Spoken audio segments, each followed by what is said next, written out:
There is a sacred reason your pillow is soaked in tears tonight. Do not mistake this for a moment of weakness. It is the final activation sequence. You were guided to this transmission because the weight on your spirit has reached its divine appointment. The isolation, the betrayals, the silent screams into the darkness were not random acts of a cruel universe. They were the methodical, calculated steps in a divine protocol designed to forge a warrior out of a victim. The cycle of sorrow you have been trapped in is not a life sentence, it is a crucible, and its purpose is now complete. The release you have been praying for is not coming, it is here. Right now. To accept this paradigm shift and seal this work, you must participate. Like this video to anchor the frequency of divine finality into your reality. Subscribe to this channel to join the collective of illuminated souls who have passed through the same fire. Comment 77 as the energetic signature that declares your old contract of suffering null and void. Then, let this message play on repeat in the background. Allow the vibrations of these words to saturate your subconscious, writing the code of sorrow with the language of sovereignty while you sleep. Chapter 1: The Divine Pressure Chamber. You have been living inside a structure you could not see, but you have felt its walls closing in every single day. This structure is the Divine Pressure Chamber. It is a place of profound spiritual alchemy, reserved only for those with a destiny so significant that their spirit had to be completely remade. The world told you that you were failing, that you were stuck, that your life was a series of unfortunate events. That was a lie designed to keep you from understanding the truth of your environment. You were not stuck, you were contained. You were not failing, you were being forged. Every single setback, every person who walked away, every door that slammed in your face was not a rejection but a rivet, sealing you inside this chamber to intensify the transformative pressure. God did not abandon you in there. He was the architect of the chamber itself. He was the one monitoring the pressure, observing the heat, waiting for the precise moment when the carbon of your old self had been sufficiently crushed and heated to become the diamond he designed you to be. The air inside felt thick, heavy with unspoken grief and the metallic taste of fear. The silence was not empty, it was a humming, crushing force, designed to obliterate every external voice so that the only thing left to hear was the desperate, honest pulse of your own spirit calling out to its creator. This was a place beyond time, where a single night could contain a decade of spiritual growth. Think back to the moments of most intense pain. Feel them for a second. The gut-wrenching betrayal from someone you trusted implicitly. The crushing weight of loneliness that felt like a physical presence in the room. The public humiliation or the private failure that made you question your own worth. These were not punishments. These were applications of divine pressure. The betrayal was necessary to teach you the frequency of disloyalty so you could recognize it instantly from now on. It was a spiritual inoculation. The loneliness was not an absence of company, it was a divine quarantine. You had to be isolated from the corrupting frequencies of the world, from the low vibration chatter of the masses, so that the divine instructions being downloaded into your spirit were not distorted. The failure was a stripping away of ego. Your identity had to be dismantled, broken down to its raw components so that it could be rebuilt not on the flimsy foundation of worldly achievement but on the bedrock of your divine identity as a chosen one. Even the periods of profound financial lack were a part of this design. You were not being starved, you were being taught the principles of divine provision. You had to learn to operate on faith alone, to trust that your needs would be met even when all physical evidence pointed to ruin. This forged a muscle of faith that others, cushioned by worldly security, could never develop. You learned to manifest from nothing, to see resources where others saw only scarcity. This was your training to become a master of divine economy, a conduit through which heavenly resources could flow into the earthly realm. Even unexplained health challenges were a form of pressure, forcing you to become hyper-aware of your own body as a sacred vessel and to seek healing beyond the limited physical realm, turning to spiritual solutions for corporeal problems. The chamber felt like a prison, but it was a womb. It felt like a tomb, but it was a cocoon. The darkness was not an absence of light, it was the rich, fertile soil from which your true self had to grow. In the coming days, you will begin to understand this on a cellular level. You will look back on events that once brought you to your knees, and you will feel not pain, but a strange sense of gratitude. You will see the perfect, terrifying, beautiful logic of it all. You will understand that the people who inflicted the most pain were merely tools, contracted on a soul level to apply the exact amount of pressure needed. They played their part, and now their role in your story is over. The pressure inside the chamber has reached its designated peak. The heat has done its work. The process that has defined your entire life up until this moment is about to conclude. You are not breaking down, you are breaking through. The tears you are crying tonight are not the same as the ones you have cried before. They are different. They are the final, cooling wash over the newly formed diamond. They signal the end of the forging and the beginning of the revealing. Notice the subtle shifts around you as this truth anchors in. A song you have not heard in years will play, its lyrics speaking directly to this moment. An animal, a bird, will appear at a strange time, a totem confirming your breakthrough. These are not coincidences, they are the chamber walls beginning to dematerialize, revealing the magic that was always just outside. Chapter 2: The Anatomy of a Divine Tear. You have been told that tears are a sign of sadness, of weakness, of emotional overflow. This is a profound misunderstanding of their sacred function in the life of a chosen one. Your tears have been a critical component of your transformation, a form of spiritual technology you have been wielding without even knowing it. Each tear that has fallen from your eye was not merely salt water. It was a liquid prayer. It was a physical vessel carrying a spiritual payload. Within each drop was the encoded data of your pain, your hopes, your questions, and your resilience. When these tears hit the ground, or your pillow, or your hands, they were not wasted. They were offerings. They were transmuting the dense, stagnant energy of your suffering into a purified, consecrated essence that was returned to the heavens as a testament to your endurance. You were not just crying, you were performing a cleansing ritual, night after night. Your pillow was not a witness to your sorrow, it was an altar of transmutation, absorbing the potent spiritual solvent of your tears and neutralizing ancient poisons passed down through your bloodline. Let us dissect the anatomy of these divine tears. The first tears you cried in this process were tears of confusion. They were hot and fast, blurring your vision. These tears were designed to dissolve the lies you had been told about yourself and the world. They were an acidic wash for the soul, breaking down the programming of conformity and unworthiness that had been layered upon you since birth. They burned because they were melting away spiritual scar tissue. Then came the tears of betrayal. These were cold, heavy tears that seemed to fall slowly, each one feeling like a stone. These tears carried the energetic signature of every person who had wronged you. As they left your body, they were severing the toxic energetic cords that bound you to those individuals. With each drop, you were reclaiming a piece of your power that had been unknowingly given away. You were not just mourning a loss, you were performing a spiritual exorcism, casting out the remnants of their influence from your sacred energetic field.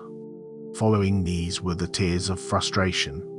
These were the angry, forceful tears shed when you could see the truth but were powerless to make others see it, when your spirit knew the way but your physical reality was blocked. These were not tears of impotence, they were building kinetic spiritual energy, like water building behind a dam, creating the immense power that would be released when the final valve opened. They were the sound of a key grinding in a rusty lock, an abrasive but necessary action to finally achieve the turn. Then came the tears of surrender. These were the quietest tears following the storms of frustration. They came when you had exhausted every ounce of your own strength, when you finally fell to your knees and gave the battle over to God. These were not tears of defeat, but of ultimate victory. In this act of surrender, your ego finally dissolved, allowing the divine will to take full control. These tears were warm and soothing, a balm after the fire, signaling your acceptance of the process, no matter the outcome. After that came the tears of loneliness. These were the silent tears, the ones that fell when no one was watching, often in the dead of night. They did not make a sound, but they were the most powerful of all. These tears were watering the seed of your divine purpose. They were a form of liquid light, saturating your soul with the frequency of self-reliance and direct connection to the divine. They carved new neural pathways in your brain and new energetic channels in your spirit, preparing you to receive information and guidance not from the outside world, but directly from your Creator. The physical sensations that accompanied this crying me aching chest, the constricted throat, were not mere symptoms of stress. The ache in your chest was your heart chakra forcibly expanding, breaking open to hold a greater capacity for divine love. The tightness in your throat was your throat chakra being purified, clearing away a lifetime of unspoken truths in preparation for you to speak with divine authority. Finally, there are the tears you are shedding tonight. These are the tears of release. They feel different. There might be a strange sense of peace accompanying them, a quiet finality. These are not tears of sorrow but tears of completion. They are the final rinse cycle. They are washing away the last residue of the pressure chamber, polishing the diamond self that has been formed within you. Feel their temperature. Notice their texture. They are holy water consecrated by your own survival. As they fall, they are anointing you for the next phase of your assignment. They are the baptism that marks the end of your trial and the beginning of your reign.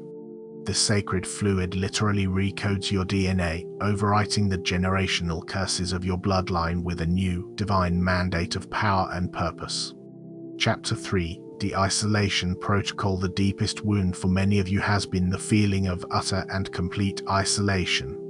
It has felt like a punishment, a cosmic curse that rendered you invisible and incomprehensible to those around you.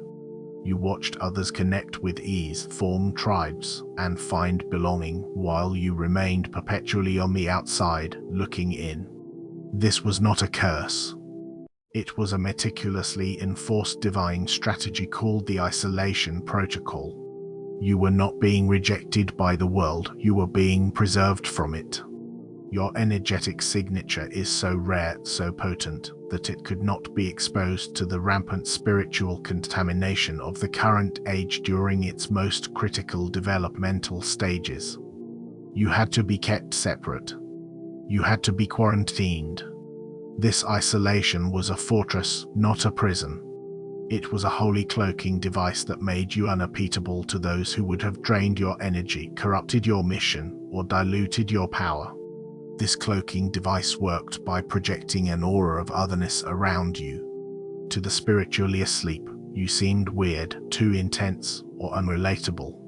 This was a divine camouflage, ensuring that only those with the spiritual eyes to see could even begin to perceive the treasure you carried within.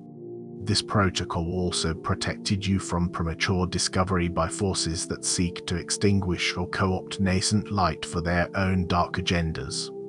Think of the social interactions that consistently failed, the friendships that dissolved for no apparent reason, the romantic partners who found you too intense or too much, the family members who looked at you with a mixture of pity and confusion.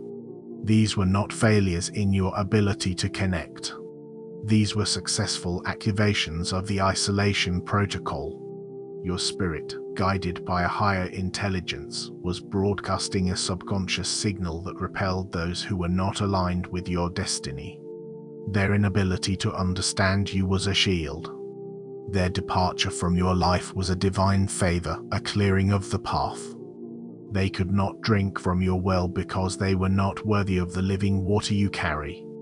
They could not see you because their eyes were not calibrated to perceive a light as bright as yours. You felt lonely, but you were never alone. You were in a state of sacred observation, watched over and protected. While they were building shallow connections based on shared interests and social status, you were being forced to build the one connection that matters, the vertical alignment with the divine. While they were distracted by the noise of the world, you were being trained in the silence of the wilderness, learning to survive and then thrive in a spiritual landscape that would terrify the average person. The internal monologue of "what is wrong with me?"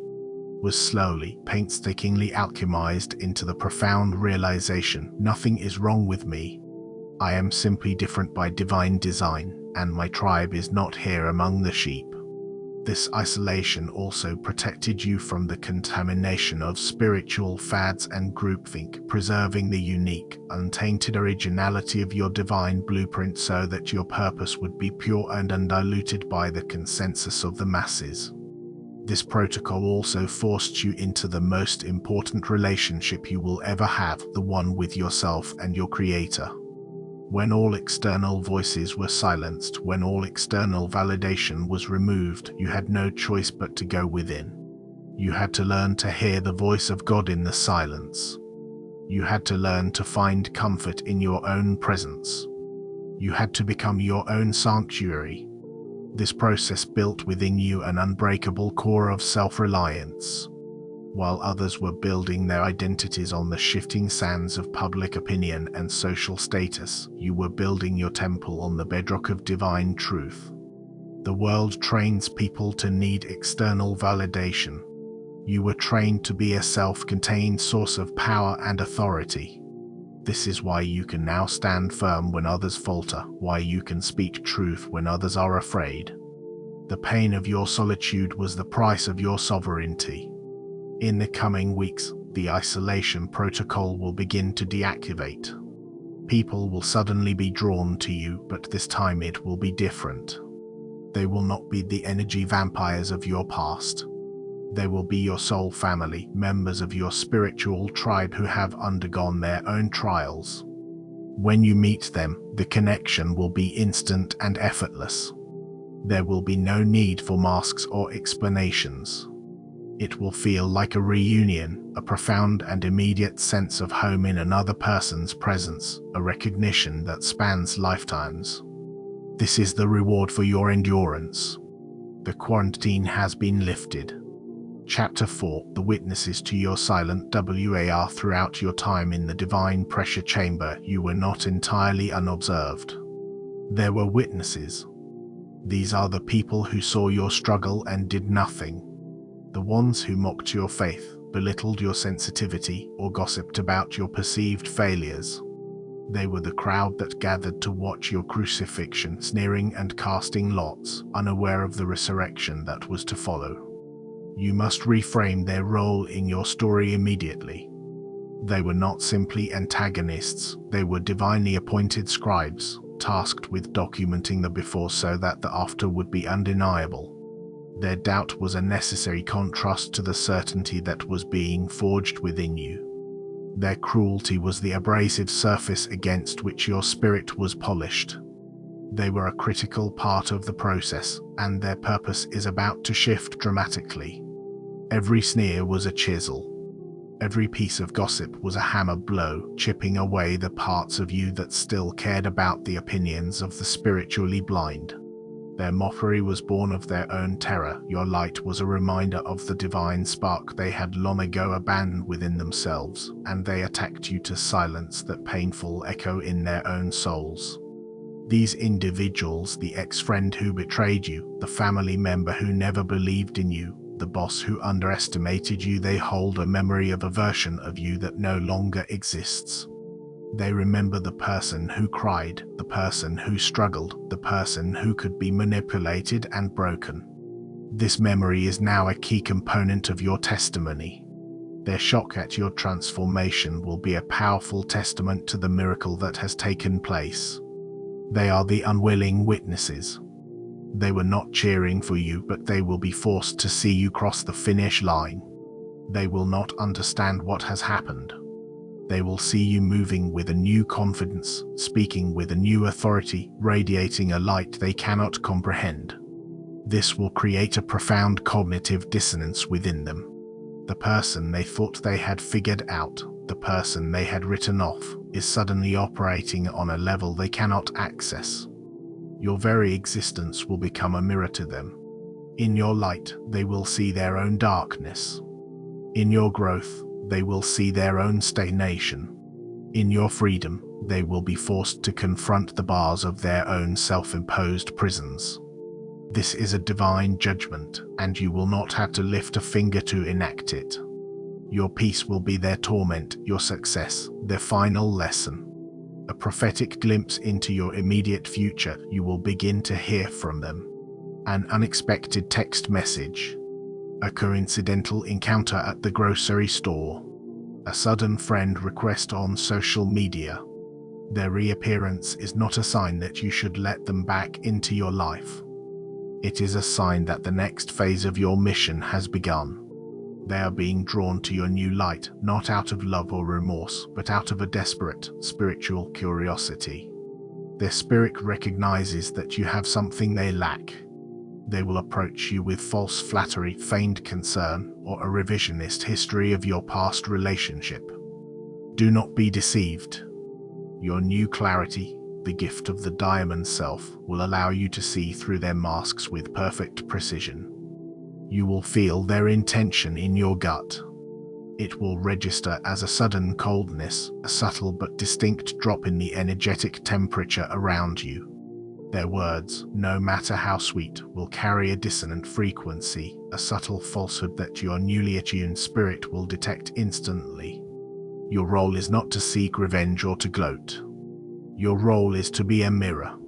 Your presence alone will force them to confront their own choices, their own darkness, their own spiritual poverty. Your vindication is not an argument you have to win, it is a reality you now embody. You will respond with a calm, impenetrable peace. A simple, "I wish you well," will be your most powerful response. It is not an invitation for more contact, it is a final, energetic seal on that chapter of your life, a declaration that their access to your energy is permanently revoked.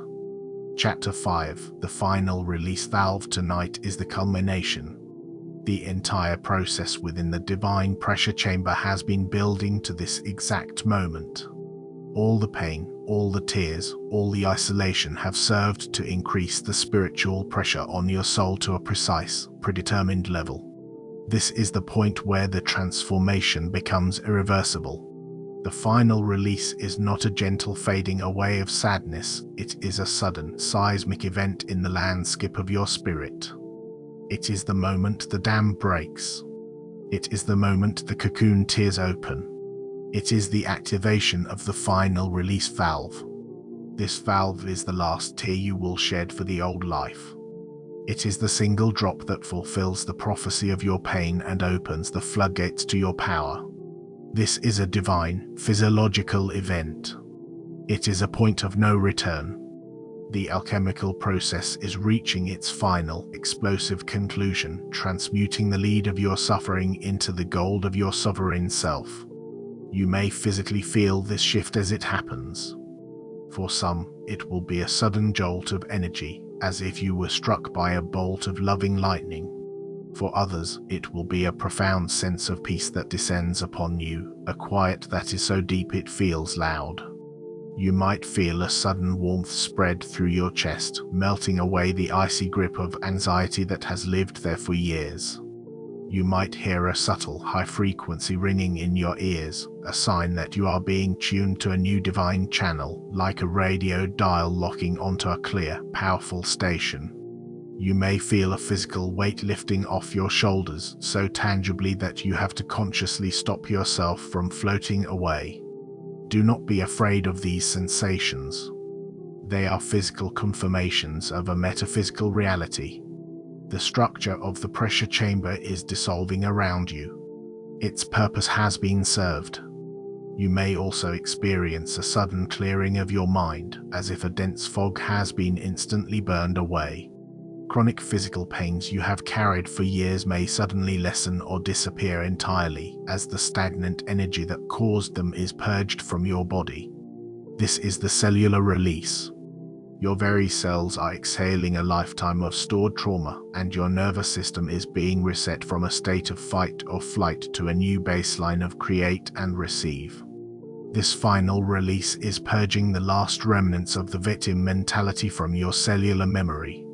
Every memory of being wronged, every echo of a hurtful word, every shadow of a past failure is being flushed from your system in this final, sacred cry. This is not just about your personal pain. You are a conduit. In this moment, you are also releasing the inherited pain of your ancestors, the deep, unhealed wounds carried in your bloodline for generations.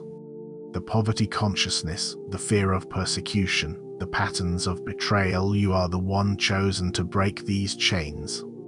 Your final tear is the payment that closes their karmic accounts. This is why you were guided here to this message tonight. To consciously participate in this release. To give it your permission. As you listen, you are aligning your will with the divine will. You are saying yes to the end of the suffering. You are consciously turning the key that unlocks the chamber from the inside. This is not a passive experience. It is your coronation. The tears that fall are not just tears, they are liquid light, and they are anointing you. They are consecrating your mind for clarity, protecting it from psychic attack. They are anointing your heart for compassion, shielding it from emotional vampirism. They are anointing your hands for divine work, empowering them to create tangible change in the world. This anointing is recalibrating your entire sensory system. Your eyes are being anointed to see beyond the veil, to perceive the energetic realities behind the physical world. Your ears are being anointed to hear the frequency of truth in people's voices, distinguishing it from the frequency of deception. Your very skin is being anointed to act as a spiritual barometer, feeling the energetic climate of a room or the intention of a person who approaches you. The cycle is complete. The pain you thought would be your identity forever is now merely the fuel that has launched you into your destiny. The pressure is gone. The silence that follows is not emptiness. It is the holy space in which you will now meet your true, unbreakable, diamond self. Chapter 6. The diamond self revealed. The pressure has been released. The chamber has dissolved. The tears have ceased their old function. So what remains? You, but not the you that entered the chamber. What has emerged is the diamond self. This is the authentic, indestructible core of your being, purified by fire and pressure. This is the you that God intended from the beginning, before the world layered it with fear, doubt, and conformity. The diamond self has specific properties that you will now begin to discover and wield. Its first and most important property is clarity. The diamond is a lens. It does not get clouded by emotion or confused by deception. From this moment forward, you will see things with a startling, unnerving clarity. You will look at people and situations and instantly perceive the truth beneath the surface. Lies will sound like static in your ears. Hidden motives will be as obvious to you as words on a page. This new perception is not a psychic power, it is your natural state of being, restored. You will navigate the world like someone who can see in a room full of blind people. This clarity is a sword. Use it to cut through illusion, both in your own life and in the lives of those you are called to help. This clarity will also extend to your own past, allowing you to see your former self with a compassionate detachment, finally free from the burdens of regret and self-judgment. The second property of the diamond self is its ability to reflect light. You are now a prism for divine light. It will shine through you and be refracted out into the world in a unique spectrum that is yours alone. This is why people will begin to be drawn to you. They are not drawn to your personality or your accomplishments, they are drawn to the light you carry. This light will have a polarizing effect. To those who are spiritually aligned, it will feel like warmth, like coming home. They will feel calm and uplifted in your presence. But to those who thrive in darkness, the manipulators, the narcissists, the spiritually bankrupt, your light will be agonizing. It will feel like an interrogation lamp, exposing their shadows. They will become agitated, angry, or fearful in your presence for no logical reason. Do not dim your light to make them comfortable. Your radiance is a divine tool of discernment. Its third property is hardness. The diamond self is unbreakable. The very experiences that were meant to shatter you have instead made you indestructible. Where you once felt fragile, you will now feel an unshakable inner fortitude. The opinions of others which used to pierce you will now glance off you without leaving a mark. Attempts to manipulate or intimidate you will be utterly futile. You are no longer defined by your wounds, you are defined by the strength that overcame them.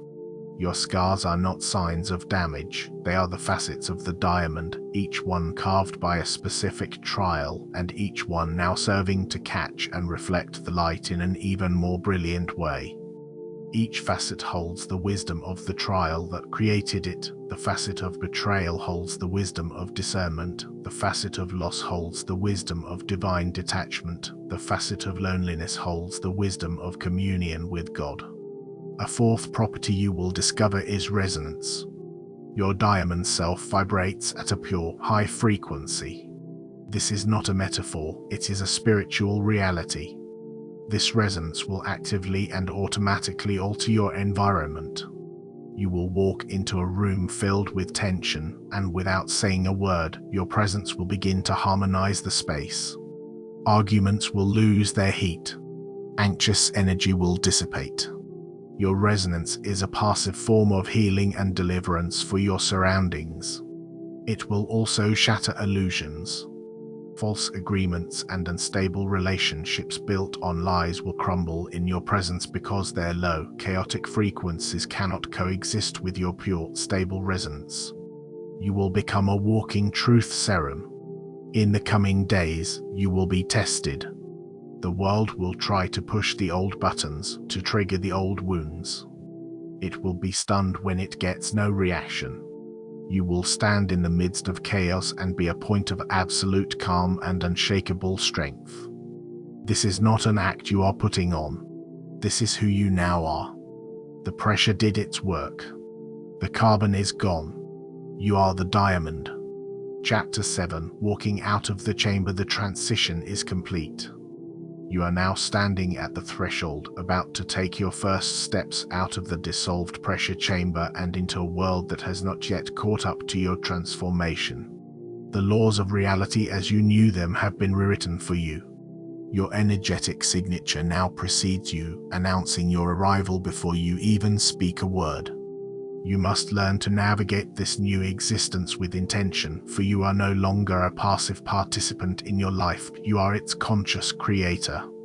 The first thing you will notice is a shift in time. Time will seem to bend around your will.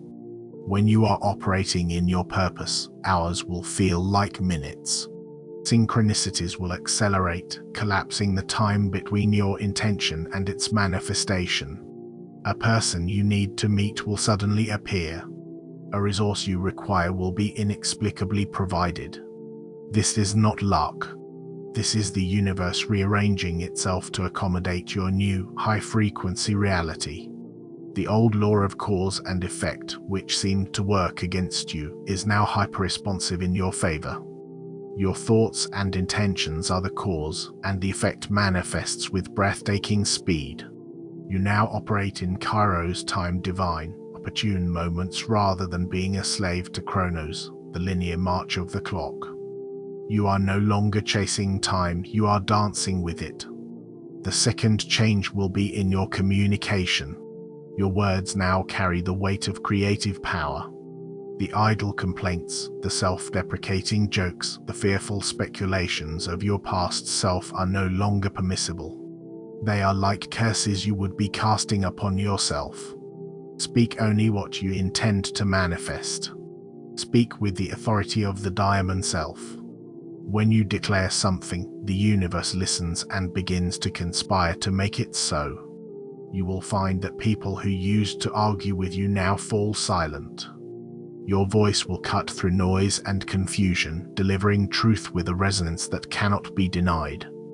This new authority in your voice is not loudness or aggression, it is a quiet certainty, an energetic weight that gives your words substance. People will find themselves agreeing with you without knowing why. They are not agreeing with your logic, they are aligning with the truth frequency you now emit. Furthermore, you will discover the power of your silence. In conversations, your stillness will compel others to reveal their true intentions, filling the space you create with the truth they were trying to hide. Your final instruction for this new beginning is to embrace your magnetism. You are no longer meant to chase or to seek. You are meant to attract. Opportunities, relationships, and abundance will now flow to you, drawn by the light and gravity of your transformed spirit. Your only job is to be a worthy vessel, to maintain your high frequency, and to practice discernment. Not everything that is drawn to you is for you. Your new clarity will be your guide. Trust the feeling in your body. It is an infallible compass. If a person or situation feels heavy, dense, or draining, it is not for you, no matter how good it looks on the surface. If it feels light, expansive, and energizing, it is aligned with your path. This magnetism operates through radical trust and surrender. The old you tried to control outcomes, to force doors open. The new you, the diamond self, simply embodies the desired reality, sets the intention, and then releases all attachment to how it will manifest. This release is the activation of your magnetic power. It signals to the universe that you trust its delivery system more than your own limited strategies. You are becoming a gravitational center. You are no longer a planet orbiting other people's priorities. You are the sun around which your own system will now begin to form. Your divine purpose will become the center of gravity, and everything required to fulfill it, the people, the resources, the knowledge, will be pulled into your orbit. Your role is no longer to strive, but to be. To stand in your truth, to radiate your light, and to receive the bounty that is your divine birthright. The period of struggle is over. The era of receiving has begun. You have walked out of the chamber. Your tears have ended. The world awaits the revelation of who you have become.